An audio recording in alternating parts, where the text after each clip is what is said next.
Nagsisimula ang pelikula sa border ng China, kung saan isang batang babae na nagngangalang May ang naglalakad sa security checkpoint, dala ang isang makulay na lunchbox. Sa kanyang pagdating sa bahay niya sa Hong Kong, maingat niyang binubuksan ang kahon. Karamihan sa pagkain ay itinatapon, ngunit itinatabi niya ang isang maliit na bagay, isang parang orange na laman. Hinuhugasan niya ito sa mangkok ng tubig at kinakain ng hilaw, parang hayop. Kinabukasan, isang dating TV actress na si Mrs. Lee ang dumarating sa kapitbahayan. Hinahanap ang bahay ni May. Matapos maglakad-lakad sa makikitid na kalsada, natagpuan niya ito at pinapasok siya ni May.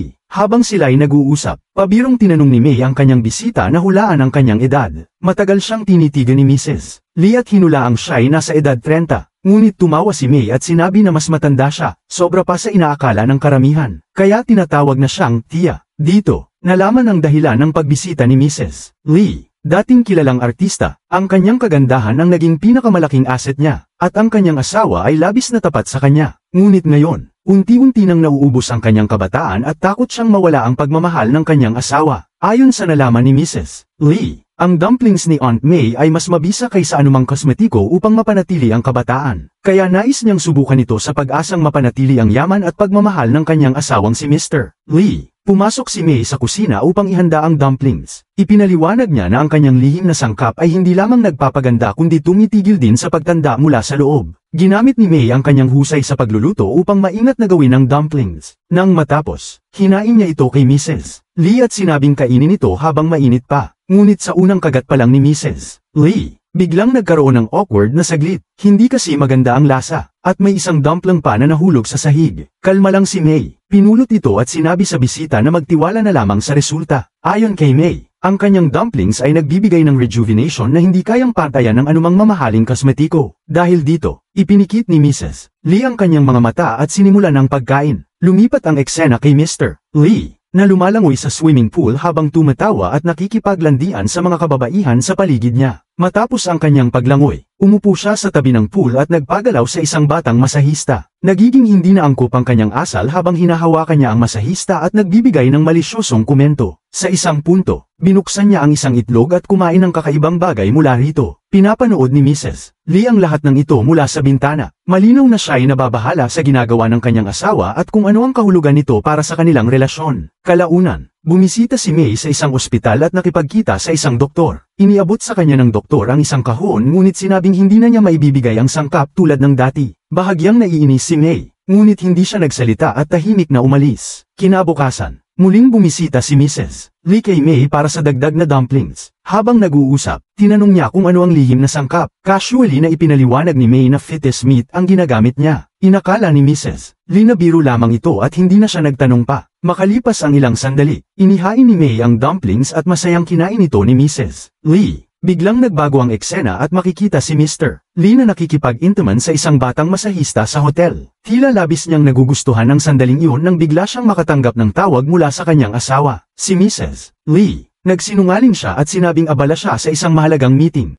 Nang makauwi siya, muli siyang sinubukan ni Mrs. Lee na makuha ang kanyang atensyon. Nagmungkahi siyang magkasama silang magdiwang ng kanilang ika-15 anibersaryo. Ngunit mukhang may iba siyang plano at sinabing kailangan niyang umalis para sa isa pang important business trip. Alam ni Mrs. Lee kung ano ang ibig sabihin ng business trips na ito. Ngunit wala siyang magawa dahil binigyan siya ng asawa ng malaking halaga ng pera at sinabihang mag-enjoy na lamang. Kapag nagpatuloy ito, mawawala sa kanya ang kanyang asawa at ang marangyang buhay na kasama nito. Dahil sa desperasyon, mas madalas nang bumisita si Mrs. Lee kay May. Ang dumplings na dati niyang nahanap na kakaiba, ngayon ay kinakain niya ng walang pag-aatubili. Maging si Mrs. Lee ay nagbibigay na rin ng mga culinary tips upang mas lalong sumarap ang mga ito. Lumipas ang ilang araw, at napansin ni May ang maraming pagbabago sa kanyang kliyente. Ang balat ni Mrs. Lee ay mukhang mas bata at makinis, at ang mga kulubat sa paligid ng kanyang mga mata ay unti-unting nawawala. Gayunpaman, hindi mapakali si Mrs. Lee dahil hindi siya makapaghintay ng ilang buwan. Sa takot na tuluyan niyang mawala ang kanyang asawa sa panahong yun,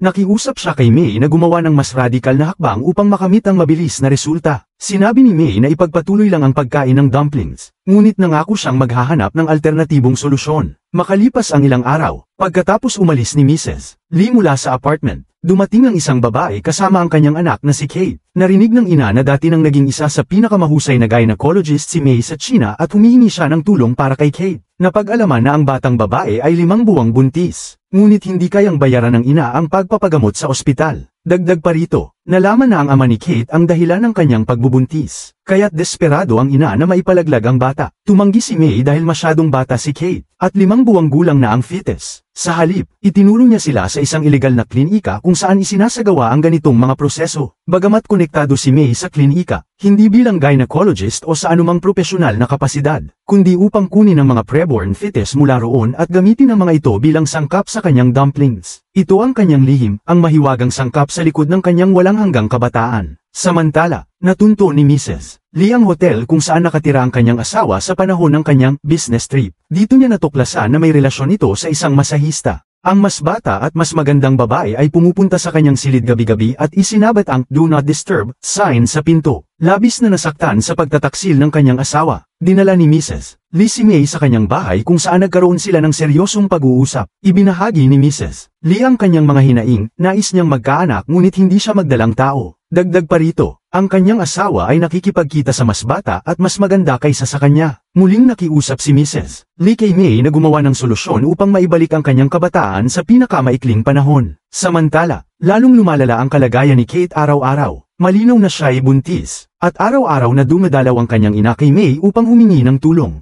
Sa wakas, isinagawa ni May ang mapanganib na proseso sa kanyang sariling apartment. Hindi siya gumamit ng anesthetic sa operasyon at matagumpay niyang inalis ang fetus. Nagdulot ito ng matinding trauma kay Kate, ngunit nakuha ni May ang isang purong fetus na hindi na-impluwensyahan ng anumang kemikal. Ang mga fetus na dati niyang ginagamit sa dumplings ay 1 buwan gulang lamang. Umaasa si May na ang 5 buwang fetus na ito ang magiging dahilan ng mas malakas na epekto ng kanyang dumplings. Kinabukasan, bumisita si Mrs. Lee kay May, na nangakong magbibigay ng dumplings na magpapabata sa kanya sa loob ng ilang oras. Pumasok si May sa kusina at kinuha ang 5 buwang fetus. Habang abala si May sa paggiling ng laman nito, pasimpleng sumilip si Mrs. Lee. Natakot siya nang maunawaan na totoo ang sinabi ni May tungkol sa fetus meat. Agad siyang tumakbo palabas ng apartment. Ngunit nang makarating siya sa kalsada, inisip niya ang magiging epekto nito. Ang kanyang kagandahan at kabataan ang tanging bumubuo sa kanilang pagsasama. Hindi niya kayang mawala ang kanyang asawa at ang marangyang buhay na kasama nito. Dahil dito, bumalik siya sa apartment at pinanood si May habang naghahanda ng dumplings. Kalaunan, kinain niya ang mga ito ng may labis na interes. Ilang oras ang lumipas, naramdaman ni Mrs. Lee ang pagbabago sa kanyang katawan. Mas masigla na siya ngayon at tila may bagong sigla sa kanyang paggalaw. Lalong gumanda ang mga bagay nang umuwi siya at pinuri ni Mr. Lee ang kanyang kagandahan. Sa unang pagkakataon matapos ang matagal na panahon, muling naging mas malapit ang mag-asawa at nagkaroon ng masayang gabi. Sa ibang dako, magkasamang naglalakbay si Kate at ang kanyang ina pauwi sa kanilang bahay sakay ng bus. Si Kate ay labis na dumudugo dahil sa hindi maayos na aborsayon na isinagawa sa kanya. Dahil sa labis na pagkawala ng dugo, nawalan siya ng malay at bumagsak sa kalsada. Sa kasamaang palad, namatay siya sa bisig ng kanyang ina, na labis na nagdalamhati. Samantala, nagdaos si Mrs. Lee ng isang party para ipakita ang kanyang bagong kagandahan. Mabilis niyang nakamit ang atensyon ng kanyang mga kaibigan, na humanga sa kanyang batang anyo. Gayunpaman, nagsimula ang problema nang magreklamo ang kanyang mga kaibigan tungkol sa masangsang na amoy na parang isda na nagmumula sa kanya. Lubos na nahiya si Mrs. Lee kaya't agad siyang tumakbo sa banyo at nagkulong. Tinawagan niya si May at galit na inusisa kung anong klase ng fetus ang ginamit sa pinakahuling dumplings. Binalaan din niya si May na isusumbong siya sa pulisya kung hindi agad maayos ang problema. Hindi niya alam, palihim na nakikinig si Mr. Lee sa kanilang pag-uusap. Sa telepono, inamin ni May na ginamit niya ang fetus na ipinaglihi mula sa incest at siniguradong mawawala rin ang mga side effects. Gayunpaman, nanatiling galit si Mrs. Lee ngunit wala siyang magawa kundi maghintay, kaya't nanood na lamang siya ng kanyang mga lumang palabas sa telebisyon. Kinagabihan, bumisita si Mr. Lee kay May at inusisa ang kanyang ilegal na negosyo. Sinabi ni May na isa lamang itong tindahan ng dumplings at inimbitahan siyang mag-relax sa loob.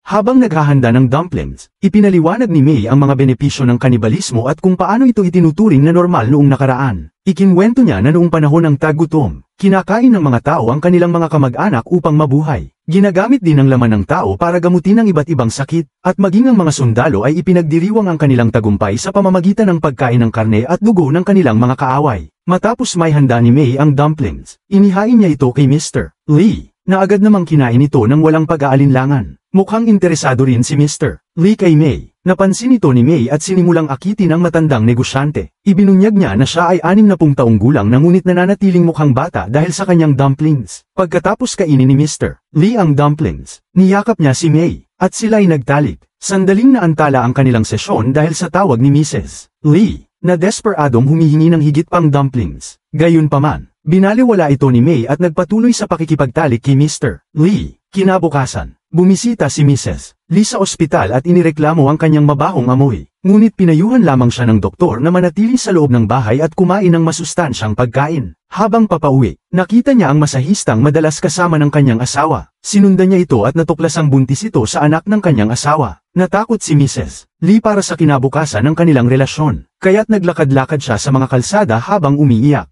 Di nagtagal, nakita niya si May sa isang salon at nakiusap na bigyan siya ng dumplings. Siniguro rin niyang pera ay hindi magiging problema at iniabot ang isang malaking tseke. Gayunpaman, malamig na sinabi ni May na wala ng dumplings. Nagulat si Mrs. Lee sa biglaang pagbabago ng ugali ni May at galit na umalis sa salon. Ilang sandali matapos niyang umalis, tinawagan ni Mr. Lee si May at humiling na magkita sila ng pribado. Sa ibang eksena, 2 pulis ang nagmamadaling pumunta sa apartment ni Kate. Natagpuan nila ang ina nito na may hawak na kutsilyong puno ng dugo. Napag-alaman na sinaksak ng babae ang kanyang asawa hanggang mamatay dahil sa ginawa nito sa kanilang anak. Agad na nakaabot kay May ang balitang ito, kaya't mabilis siyang umalis sa kanyang apartment dala ang lahat ng kanyang gamit. Nang bumisita si Mrs. Lee sa apartment ni May, natagpuan niyang nire-raid na ito ng mga pulis. Pagkatapos nito, pumunta si Mrs. Lee sa ospital kung saan natagpuan niya ang masahista. Inamin nito na siya ay 5 buwang buntis at nangako si Mr. Lee na babayaran siya ng malaking halaga kung maipapanganak niya ng maayos ang sanggol. Sa kabila nito, nagulat si Mrs. Lee nang masayang sinabi na gusto niyang ipa-abort ang sanggol. Kapalit nito, handa siyang magbayad ng doble sa ipinangako ng kanyang asawa. Agad na pumayag ang masahista sa alok, at hiniling ni Mrs. Lee sa doktor na huwag gumamit ng anumang gamot sa proseso ng abortion. Malinaw na ang layunin niya ay makagawa ng sarili niyang dumplings upang mapanatili ang kanyang kagandahan. Nagtapos ang pelikula sa eksenang maingat na naglalakad si May sa mga lansangan dala ang kanyang mga gamit, habang si Mrs. Lee naman ay hinihiwa ang fetus upang gawing dumplings para sa kanyang sarili.